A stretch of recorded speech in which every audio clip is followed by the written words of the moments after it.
Okay, so let's just say I finished, right?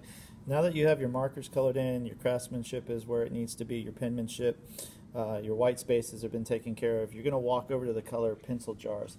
And then you're going to select colors that are slightly darker than the marker that you used.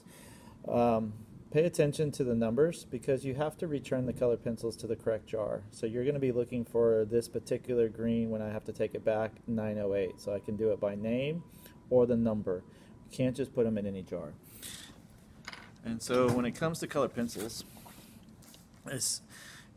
your pencil makes a tone. And so you can start off by coloring hard to medium to softer, and this is called a value scale.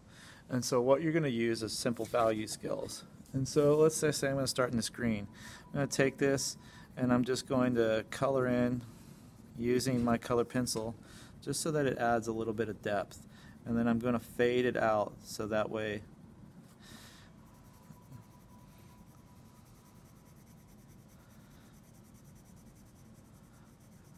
and just at the bottom.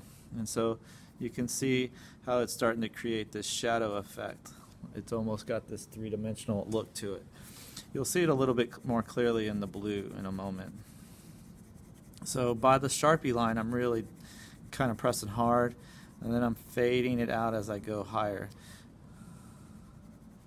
I don't want to cover up the whole marker because that also helps with this.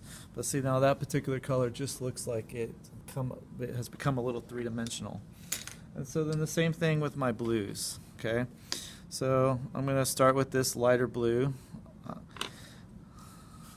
and then again by the bottom Sharpie, start off kind of medium maybe, and then just softly let it go. Color in circles, side by side, ovals. And the point is just to give it a little bit of depth. You're just also starting to show me what you already know about shading.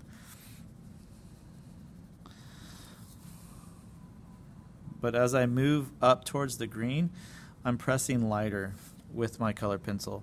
I'm only pressing dark when I'm in at the bottom.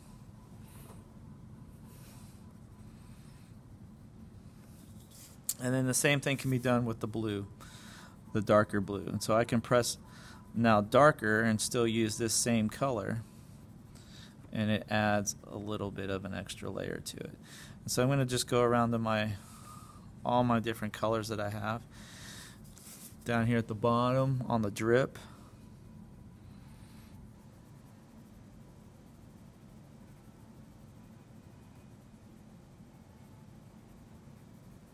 But again, the idea isn't to cover all the marker.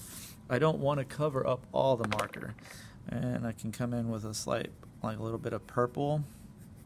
So you're finding a colored pencil that's darker than the color you've used. Should be in the same family. And then that's how you start to add that little bit of shadow and shading, and so your drips have a little bit more of a dynamic effect. And you would do that on all of your drips. Again, I'm not finished, so I would continue this line all the way around at the bottom. Remember, you're at the bottom of each stripe. And then as you move up to the next stripe, you should be fading and keeping some of that marker.